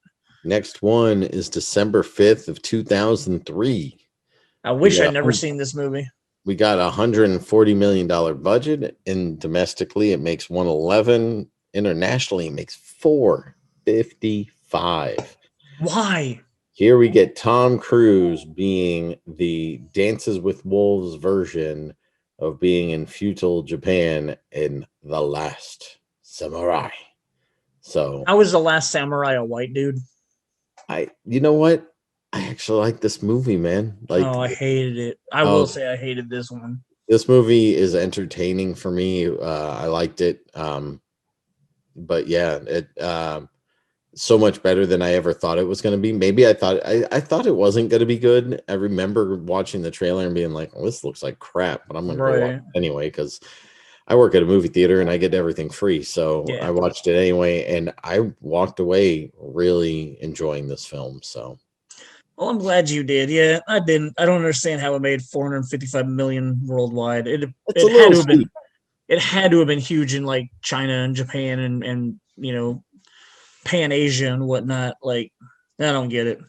Well, and I'm pretty sure we're going to disagree on his 2004 movie also, because I didn't like this movie at all. Go for it. Collateral came out in August of 2004 with a $65 million budget. It did make its budget back. It had $101 million in the U.S., doubled that for 220 worldwide. Jamie Foxx was fine. Directed by Michael Mann. Jamie Foxx was fine. Tom Cruise was okay, but the plot of this movie was so ridiculously boring, and visually, like, Michael Mann was just doing like a lot of dumb stuff with like the coyote walking across the street and stuff. And then the way they wrapped up this, like the third act is just so stupid. It's just ridiculously dumb. Go ahead. So this movie, I like 80% of this movie. Okay. The first 80% of this movie, here's Tom Cruise he's a hitman. Mm-hmm. And so he's going on a killing spree in LA, and he's vicious and being the hunter, and it is this the first time he's actually a bad guy in anything? I think so. And I can't think of any of these other movies we've talked about where he's been anywhere near a bad guy. And he's vicious in this movie, and like ruthless, and he's like, I don't know, like it was one of those things where it was kind of nice to see him go into a dark place. Okay. Considering he's always the hero. But the last 20% of this movie, I don't know if it's the whole third act, but like once you figure out what he's after at the end, and the way that everything plays out makes no sense whatsoever. And it doesn't work for me personally. It's weird because it almost feels like the first 80% is like Michael Mann, and like the last 20% is like Michael Bay. And for sure, I can see that. Like it's just like all this weird, crazy, random stuff is happening, and then at the last, it's like predictable, like by the numbers. And it's like, did Michael Mann get told like by the studio, like, you need to change the ending of this movie because we want it done in a certain way? Like, I don't know. It just did not fit for me. But I actually own this movie. I bought it when it was on DVD, but then again, back then you and I were buying almost everything that came out on Tuesdays. Mm-hmm. So, but yeah, like, it's a good movie. It's not a great movie. I think this is one of Jamie Foxx's first like real roles that get him noticed. I'll say that because I think like before this he did Ray would have been like a year or two later, right? Like 06 or something would have been Ray. Yeah, I think so. But yeah, so I want to say 06, 07 is Ray. Okay. But like this is where he starts getting really noticed for his acting chops. So what, Any Given Sunday back in 1999 didn't do it? Dude, I love that movie. I know you do. So freaking good. You know it's not good? We talked about this movie last week also. Steven Spielberg, Tom Cruise reteamed for a complete piece of garbage with War of the Worlds. I don't remember if we had the exact numbers. I'm sure we did, but $132 million budget. $132 million budget. I'm so mad. I want to pour my water on my laptop right now just to fry it because I hate talking about this movie. Yeah. Well, so we're not really going to talk about it. We're going to literally say it made $100 million. Well, it made $234 million in the United States. And it made $600 million worldwide because people are stupid and will watch garbage. That's all we're going to say about that. Then we get Mission Impossible 3. J.J. Abrams took over the Mission Impossible franchise. Philip Seymour Hoffman was actually a really good villain in this movie, as far as I'm concerned. A little less on the blowing shit up and a little bit more on the like attempting to be a spy thing. Monaghan's in this movie. Mm-hmm. Kerry Russell's in this movie. Mm-hmm. I don't remember loving this one. I remember being like, it's fine.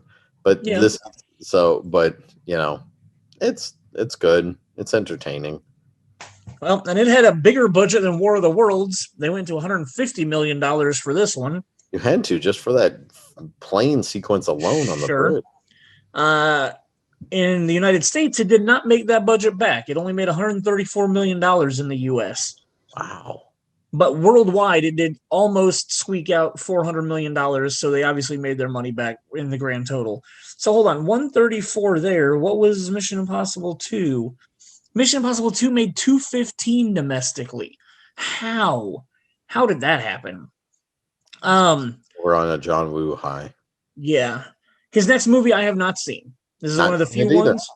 Lions for Lambs. I know it had Robert Redford and Meryl Streep in it with him, but I never saw it. Didn't care about it. I don't even know what the plot of the movie is. Moving on.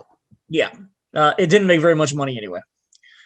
Well, this is a movie I hate talking about. You can talk about whatever you want with it. I am not a Tropic Thunder fan. I like the cast. I hate the movie. I think the movie's garbage. I hate Tom Cruise in this movie. I think Les Grossman is one of the worst characters ever put on film. I put him next to Fat Bastard. Like, him and Fat Bastard should just have a movie together so that I don't have to go watch it. It's fine. Tropic Thunder's got some really good quotable movie lines in it. There's some really like holy shit moments in the film. Overall, it's just kind of silly. Did you watch this by yourself, Shane? I believe I did. I would have been 2008. Yeah, I was working out on the West Side. I probably watched this by myself. There's your problem. That's possible, but if you would have watched this with me and Justin Rochelle, you would have been dying laughing and had a better time than just watching it by yourself. I might have. I don't know. Tom Cruise in this movie, just in the fat suit and the bald head, like it just, I don't know. Tom Cruise, he tried something different, I guess, right? Next, and it's only a bit part too. It's a very small part for Tom Cruise, so he did it probably just to be silly and have fun. The next movie he makes is a very weird movie for me. Okay. Directed by Bryan Singer, comes out in 2008. Budget was $75 million. It makes 83 domestically. It hits 202 internationally. The movie is Valkyrie.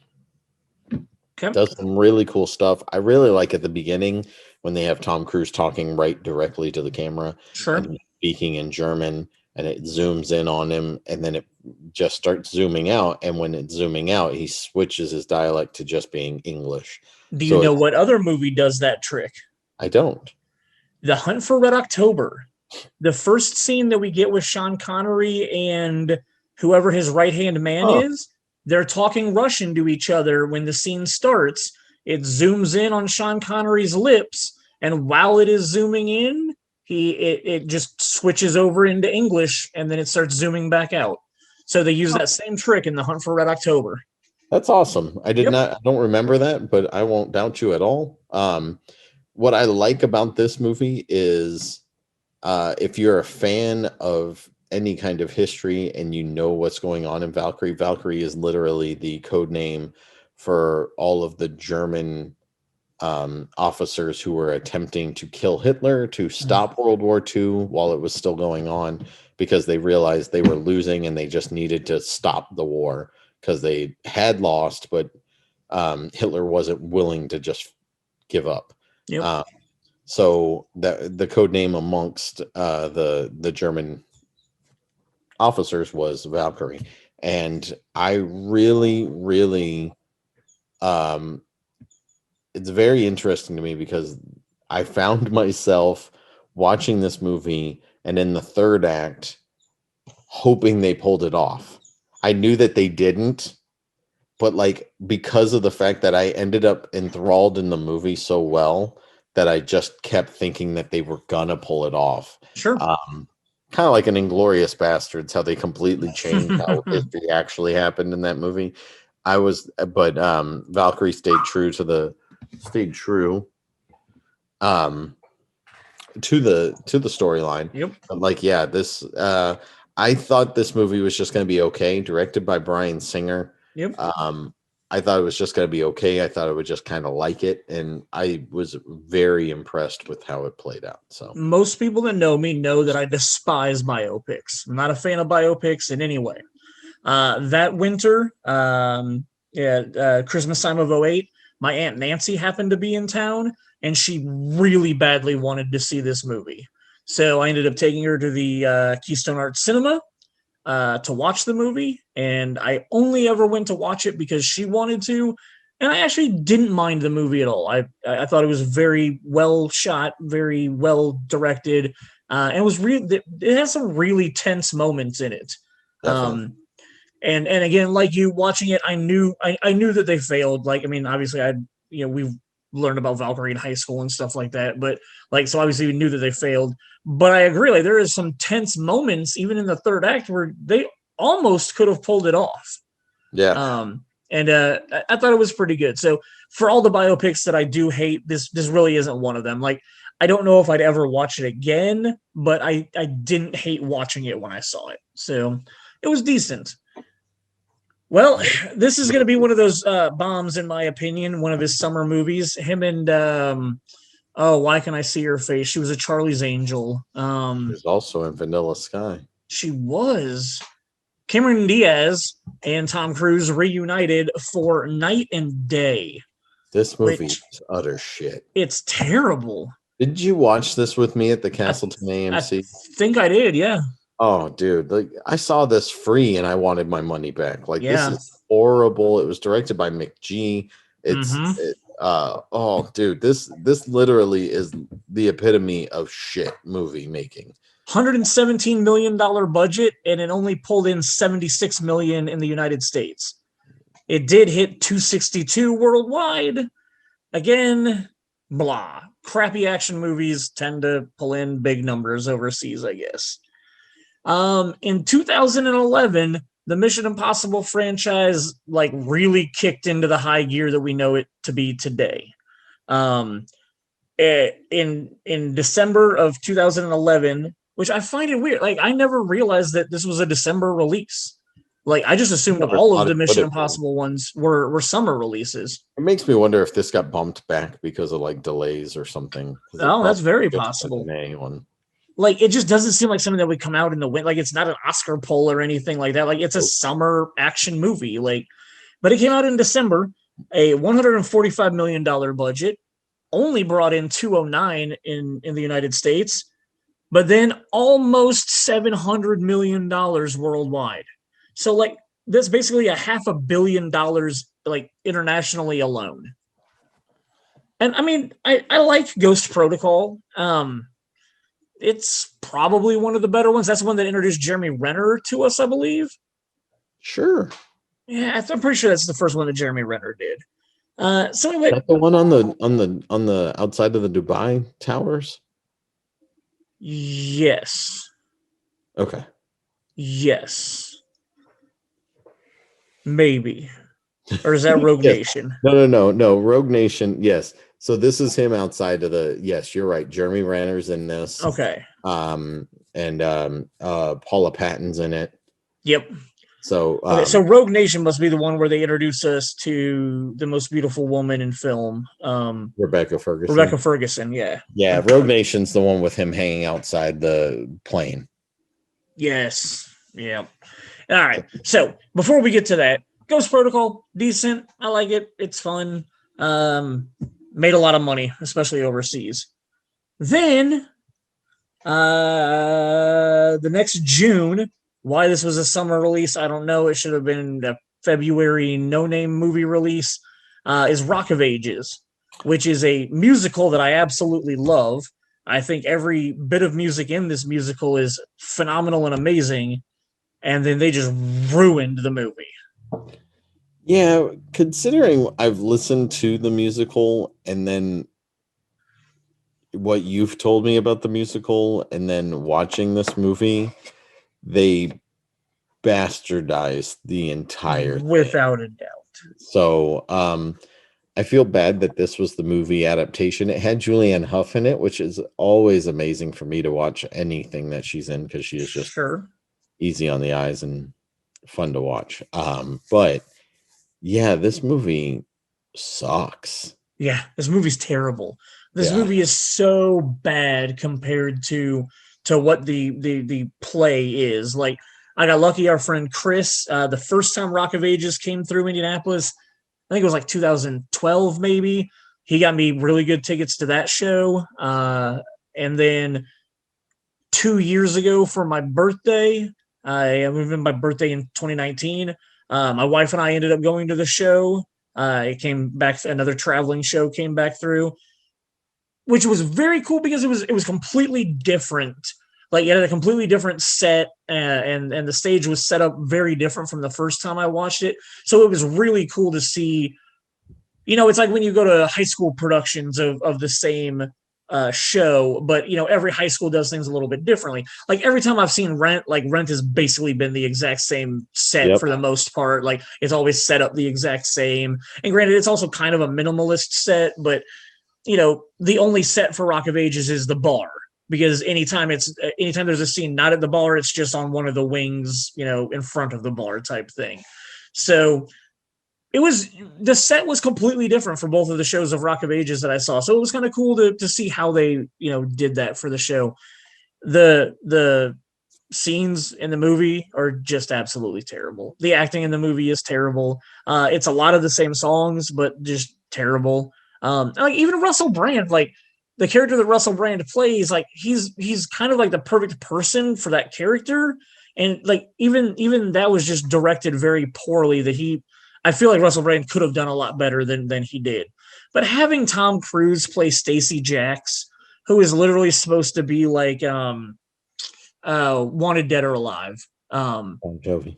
It's supposed to be like a Bon Jovi character, which, funny thing about Stacey Jacks, the original first person to ever do Stacey Jacks in the California production of this show was Chris Hardwick. Yep. Because he was friends with the guy who wrote and created the show.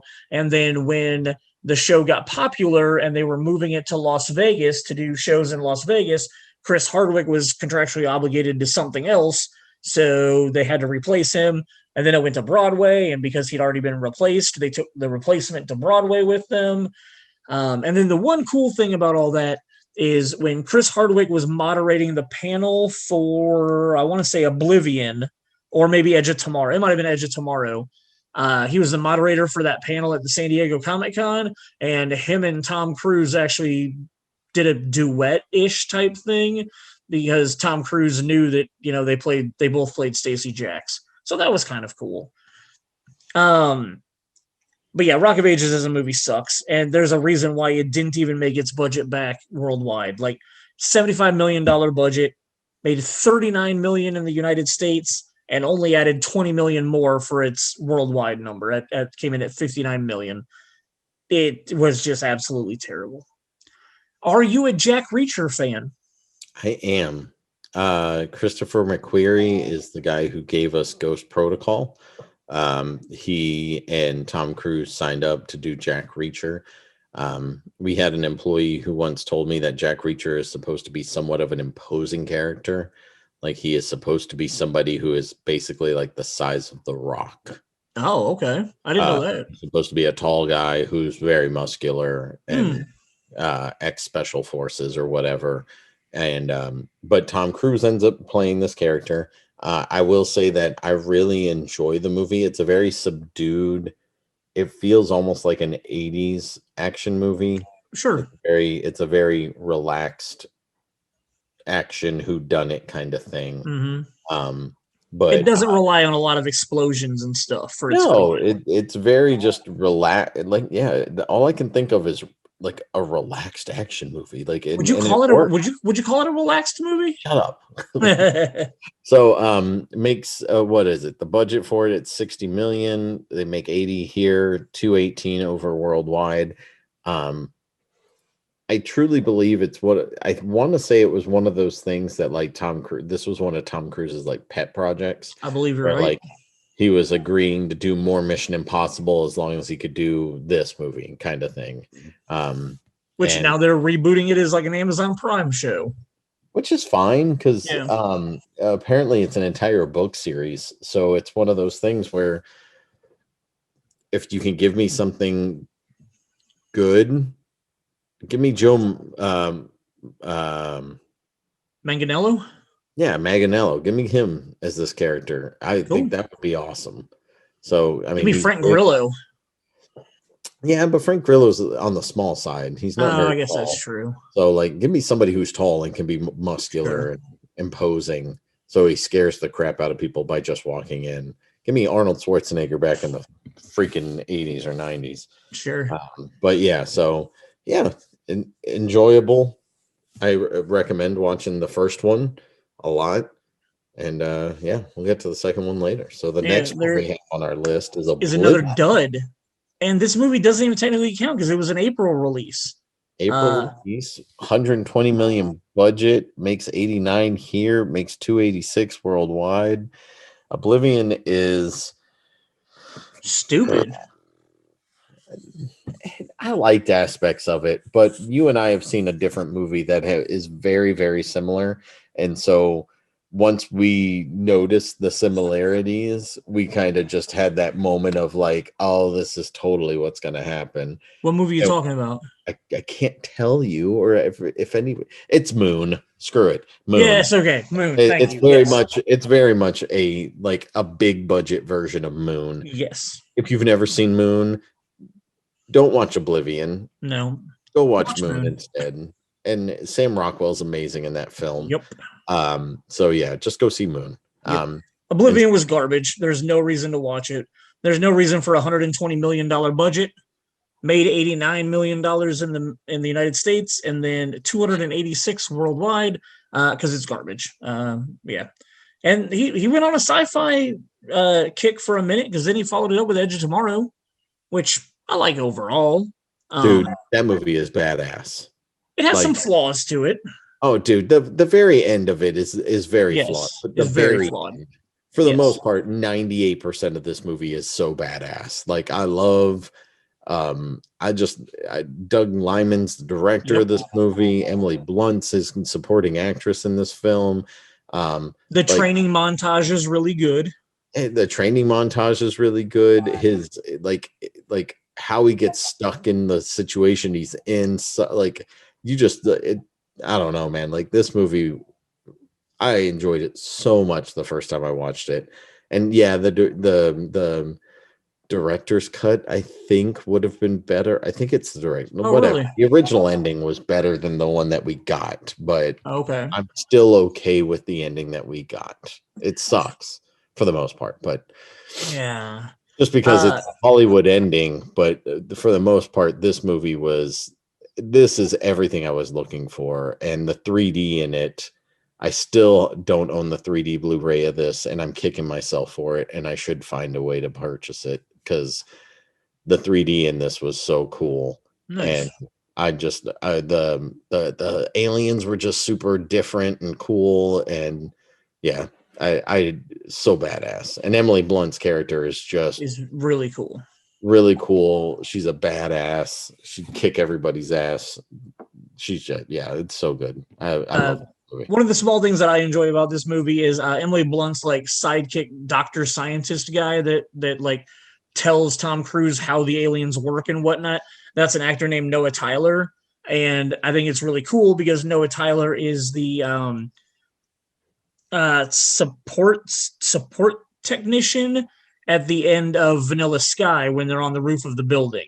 He's the one that essentially tells Tom Cruise tries to tell him what's actually going on, like the exposition guy at the end of the movie. That's the same actor, Noah Tyler. So when I didn't know that he was in that movie, and when he popped up, I was like, oh, that's kind of a really cool Vanilla Sky connection. Probably the only cool Vanilla Sky thing I can say. But yeah, so I really like his, because he's also the road manager in Almost Famous. The guy that wears the leather jacket all the time and like pulls Billy Crudup onto the bus. Like, so I like him as an actor. So I really enjoy when he pops up and stuff like that. After Edge of Tomorrow, we get another Mission Impossible movie, the fifth one in the franchise, Rogue Nation, which, like I said, brought Rebecca Ferguson into the fold.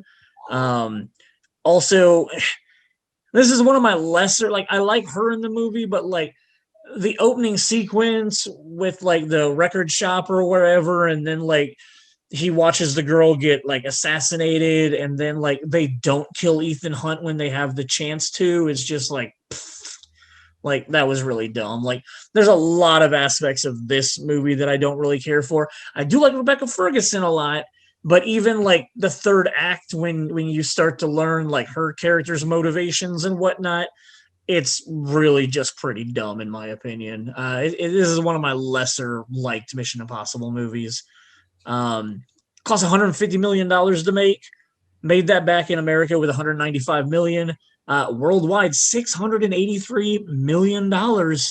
Like, these Mission Impossible movies, this is why they keep making them. Like, Absolutely. it did 5 times its budget worldwide. Like, and that's a big ass budget to cover. Yeah, that is. So then he does a little smaller project. As we've said, the Jack Reacher movies are a passion thing of his. So he comes back for the sequel. I didn't like the sequel as much as the first one. They brought in what's her Maria girl? Hill. What's her real name? Maria Hill. Robin Sparkles. Spotsky. Robin Sparkles. What is her real name? Why am I drawing a blank on it? Wow. Colby Smulders. Colby Smulders. So get there eventually. She can't save this movie. It's where the first one was a relaxed whodunit film. This was a relaxed who cares whodunit film. Yeah. Like, this is like, it's just blah. It's very like the first one's kind of like, we're not going to move it at a very fast pace. We're going to move at our own. And then this one was like, we're going to move at molasses pace. Like, this one sucks. Yeah. I wanted to like it a lot more just because I liked the first one, but this sequel did not follow up properly for me. So yeah, $60 million budget, literally made that exactly back domestically, added another 100 million for 162 worldwide. Okay. Seen as a dud, but but again, it was also nearly the dud. Not nearly the dud that his next movie is. Well, yeah. So here's what I'm going to say about his next movie. In my life, there have been 2 movies that I have walked out of in my life. The first one was actually in 1999, and it was The Out of Towners with Steve Martin and Goldie Hawn. Halfway through that movie, I said, I can't watch any more of this shit. This is so bad. Actually, I was watching it with your brother, and halfway through, we both decided to go out and play Virtua Cop in the lobby. Because obviously, since it was filmed, was it Time Crisis instead? Time Crisis 3. That's what it was. Obviously, since back in '99, everything was on film because it was playing. We had to let the last 3 reels go through.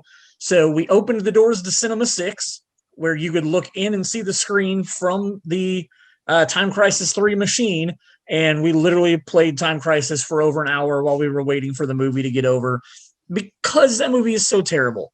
This. In 2017, I started it up one night at work because, I had to be there for a while or whatnot. Watched the first hour of it, and then I was like, you know what? I don't have to be at work anymore, so I'm going to stop this movie, and I never finished it. Yeah, you did yourself a favor. That's what I've heard. Sucked. Yeah. We were talking about the remake of The Mummy. The remake of the remake of The Mummy.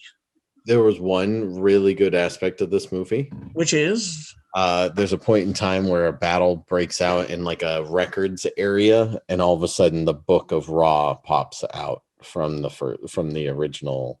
Oh, okay. Yeah, like it literally, like a something shatters, and all of a sudden the book falls right in front of one of the characters. And I mean, it's there's no denying it's the Book of Ra. So nice. Okay. It was one of those moments where I was like, "Oh, that's awesome!" But the rest of this movie fucking sucks. Like, man, I've seen rumors recently that they're talking about bringing back Brendan Fraser to do another Rick O'Connell mummy movie, and like, while we don't need that, I kind of want that. Whatever, sure, why not? Like, I love Rick. I think that's the Mummy is probably the closest thing. I think I said it last week. It's the closest thing we've had to an Indiana Jones movie since The Last Crusade. Yep. They screwed up the sequels, in my opinion. Agreed. The first one's fantastic. The other 2, not great. Nope. Yeah, like sorry. I guess there's multiple copies after the first one, but I only saw Scorpion King and Mummy Returns. So, yeah, dude, like he was so badass as Rick in that first movie, and so good. Well, and like this Mummy movie was supposed to be Universal setting up their dark universe. They were trying to, reboot all of these, Boris Karloff properties they had, and like try to, bring them all together. Who did Russell Crowe play in this? He played Dr. Jekyll, Mr. Hyde. That's right. Okay, yeah. So he was eventually supposed to have a movie. They were. What were the other things that they were doing? They were going to do The Invisible Man, which they eventually rebranded as The Invisible Woman and made it not any part of this. There was a movie called The Invisible Woman that came out. Or no, I'm sorry. No, it was The Invisible Man. I apologize. The movie was called The Invisible Man, but at the end of it, you realize that The Invisible Woman is where they were going with it. But yeah, so but they have like 5 movies announced. Somebody was going to be Benicio del Toro was going to be the Wolfman. He was the Wolfman. Remember, they made a Wolfman movie.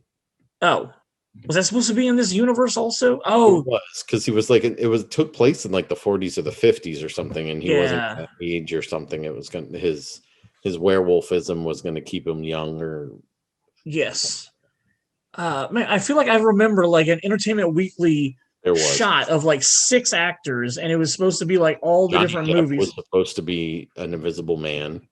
Oh, okay, maybe that was the original before they ended up doing what they did. Yeah. Johnny Depp was supposed to be the Invisible Man. I can't remember who else was on that cover. Yeah, I can't either. But yeah, so I mean, luckily that eventually fell apart. Have you still redoing it though? Are they really? They're still trying to do a dark universe? I want to say so. Okay, well, that sucks. Hopefully, if they do it, it's in the 40s with Rick O'Connell, and they just reboot everything except the Mummy. Dark Universe. Okay, here, pulling it up. Sorry, an untitled Dracula film. What was that? They didn't release they never made it, but they were going to do an untitled Dracula film. Okay. They did the Mummy. They did the Invisible Man. So apparently, the Invisible Man that they did make, where it becomes the Invisible Woman near the end, was still supposed to be a thing.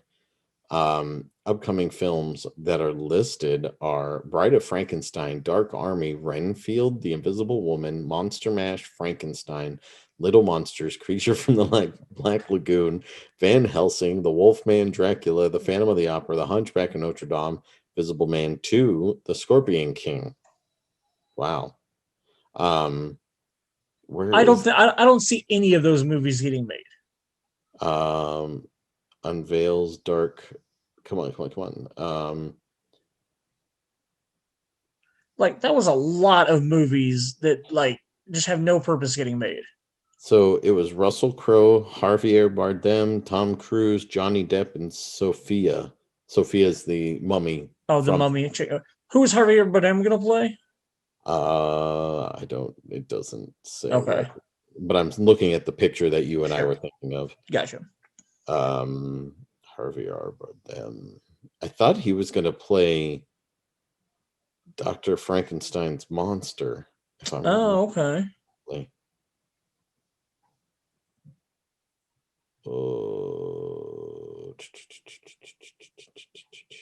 Yeah, the guy who directed Beauty and the Beast was supposed to direct the Bride of Frankenstein, or Bride of Frankenstein. Bride of Frankenstein. Whatever.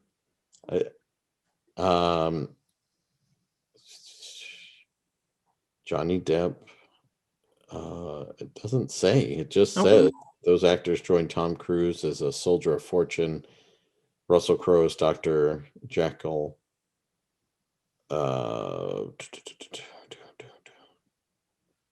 Yeah, it's not saying who the other. I want to say that Johnny Depp was supposed to be the Invisible Man. Okay.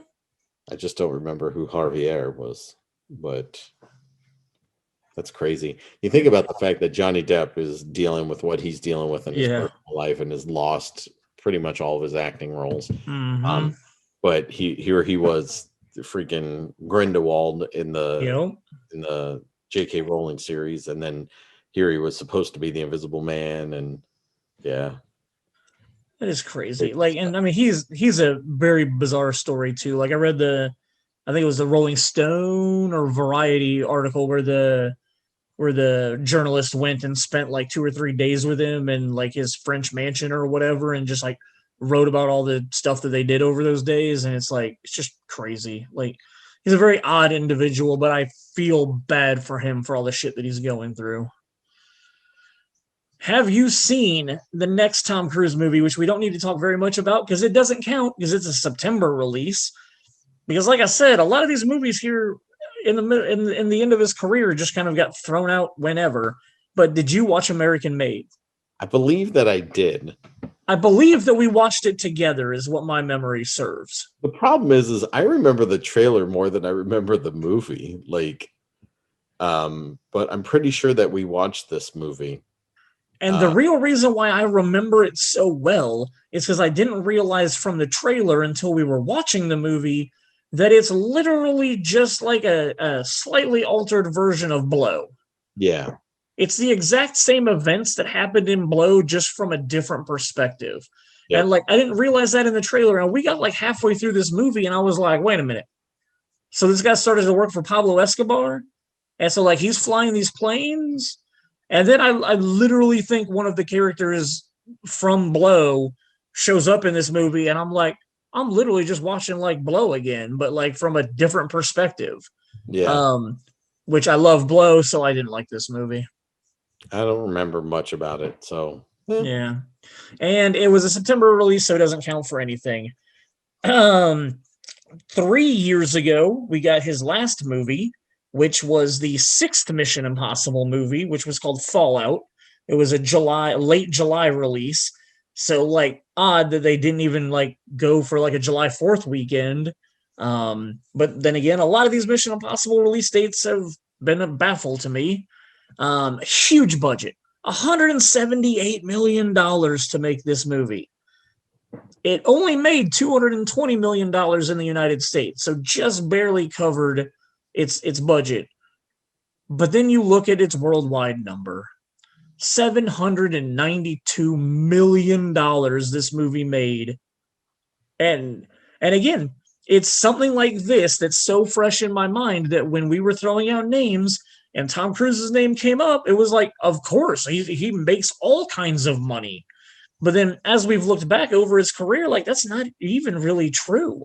Like, he's had ups and downs. He's had, dud movies in October and September. And he's had some really big blockbusters, specifically the Mission Impossible franchise. But he's also done, especially early on in his career, movies that barely even made their budget back. So it's really weird that, like, in my head, I pictured Tom Cruise as an action star and a blockbuster movie star. And that's not, there are a lot of actors we probably could have picked that would have been better for this category. Like who? I mean, I don't know off the top of my head. I didn't think that hard about it. Dude, you gotta remember, we looked at Will Smith and we were looking at Tom Cruise. These two are superstars, or at least were superstars. Yeah. And yeah, the only one that can touch him now is probably The Rock. The Rock, who we will get to in the month of July. For Juiced Up July. Juiced Up July, yep. But yeah, like The Rock's the only one who's probably on par of doing crazy numbers. And if you look at the beginning of his career, the beginning of his career is putrid. Like, okay. He did Pacifier. No, that was Vin Diesel that did the Pacifier. No, but he did like Race to Witch Mountain. Game Plan, was that The Rock? Game Plan was a Disney movie. Was Tooth Fairy The Rock? He did Faster. He did Tooth Fairy. He did.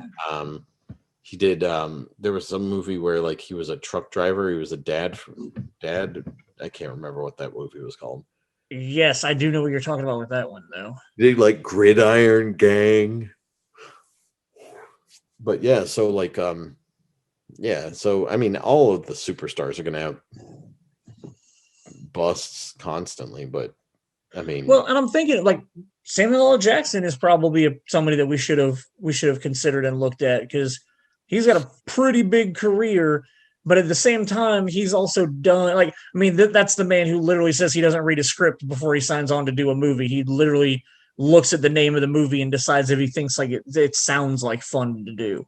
So he definitely has a lot of duds in his career also, but he's also one of the highest grossing actors. I mean, we could have looked at Harrison Ford's career, but then again, that's just a lot of Steven Spielberg stuff.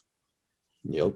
Or Steven Spielberg / George Lucas stuff. Like, Getting yeah, back I don't to know. Fallout. Do you like Fallout? Fallout is my second favorite Mission Impossible movie. Okay, after the first one, Yep. After the cool. first one, this movie, I I was exhausted after watching this movie.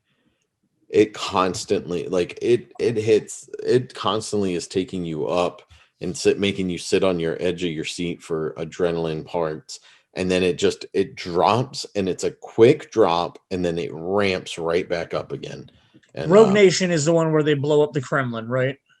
yes. Yes, and that we've already discussed. That's not a very good one, and that the blowing up of the Kremlin is one of the things that I really dislike in the whole franchise. Who's the villain in Fallout? Why can't I think of who the villain is? It's still the bad guy from, like, if you remember at the beginning, they're like transporting the bad guy from from Rogue Nation. At the Oh, end of it, yeah. they're like transporting him one place, and then Yo, somebody breaks him out of jail. He has to break him. He actually has to break out the guy to keep him from the. Yeah, it was it's a convoluted plot, and it's very detailed oriented, yeah, but it's entertaining. Um, the stuff that Tom Cruise is willing to do just to get his movies, like stunt wise, insane, just insane. nuts. He was driving his own. He was flying his own helicopter. In Uh, Oblivion or one of no, this those. one, Oh, in this. Oh, yeah, yeah, yeah, in this one. He did some weird stunt in Oblivion also, but I can't remember what it is. but yeah, But yeah, you're so right. He was flying the helicopter in this one. He took yeah, like 2,000 hours of flight training or something to be able to do that scene. not only that, but he did the helo jump, Oh which yeah, yep. that was another one where like they kept shooting that scene from him jumping out of the airplane over and over again because they couldn't get the lights right, because you could only do it at dusk, and like They filmed it for like 40 some straight days, the exact same scene at the exact same like minute that their son or whatever was right for the shot or whatever. But yeah, like he did that jump like 40 some times once a day for like 40 days. but he also had trained crazy before he even did that jump. You know, Freaking Henry Cavill was like, I want to do the jump too. Let me do the jump. And and Tom Cruise was like, no, you can't. You haven't been trained. And he's like, I could do it. And he was like, no, you haven't been trained. I'm not allowing you to do this. Which could be just Tom Cruise wanting to be the only one in the shot when they do that movie. possibly. But then it also goes back to like the Mission Impossible 2 like documentary or whatever, where John Woo literally was like, I do not want to be known as the director who killed Tom Cruise when he The was doing the jumping on blade. the rocks. Oh yeah. Yeah, when at the first time we see Ethan Hunt in that movie, he's scaling the Doing the rock giant climbing. rock formation, and apparently Tom Cruise really wanted to do it, and he really wanted to do it without any wires, and they eventually settled on allowing him to have one wire on just in case. Um, but yeah, that guy is crazy and committed to his stuff. Like he's insane. His next movie, and other than I guess he did do a second Jack Reacher movie, but other than the Mission Impossible franchise and the two Jack Reacher movies, this is one of his few sequels that he's doing. But he's bringing back Pete Maverick Mitchell in what looks like a good trailer, and it comes out on Jason's 41st birthday. What? What? I am So pumped. I yeah, am excited. When I saw the first teaser for this and seeing what they were doing with the camera work, that they're putting these guys in the actual cockpit, and one of the things that you can criticize the first movie for is like the tail numbers on all the planes is constantly changing during okay. dogfights and stuff. It's like Maverick's number on his tail changes multiple times, and it's because they were filming just multiple jets doing multiple maneuvers and stuff, and then they just cut it together. Whereas this one, they spent tons and tons of time doing actual training for even the newbies that are in the movie, so that they could put cameras in the cockpit with them and get shots that you'll never that have never been seen before. That will probably, who knows if we'll ever see them again. But like one of my favorites from the trailer, man, is you're watching Tom Cruise as he flies off of a freaking aircraft carrier. Like, it looks awesome. Me and you, being filmmakers, know that there are certain times where, and you don't allow people to do things. Sure. But like for them to be able to pull that off is just fantastic. That's pretty awesome. So yeah, I agree. Really excited for it too. It doesn't look like they're going to be playing volleyball on the beach topless this time. It looks like a football scene. Yeah, so I'm sure it'll be okay as long as there's a good soundtrack to it while they're running around with their shirts off. I'll be fine with it. I'm interested to see, I know it's rumored that Miles Teller is playing Goose's son, so it'll be interesting to see if that's true. I'd like to see Meg Ryan come back if they can could. pull it off. That would be really cool. I sadly don't want to see Iceman come back because, as much as I love Val Kilmer, his health just doesn't seem to be where I feel like he could be a good Iceman. Yeah, but I mean, as long as he's not as long as he's believable in his role. So, if he's retired or something, or if he's somebody on the ground who's just instructing, then you could get away with that. You don't. I mean, from everything that I've read and seen since I've been a kid, pilots of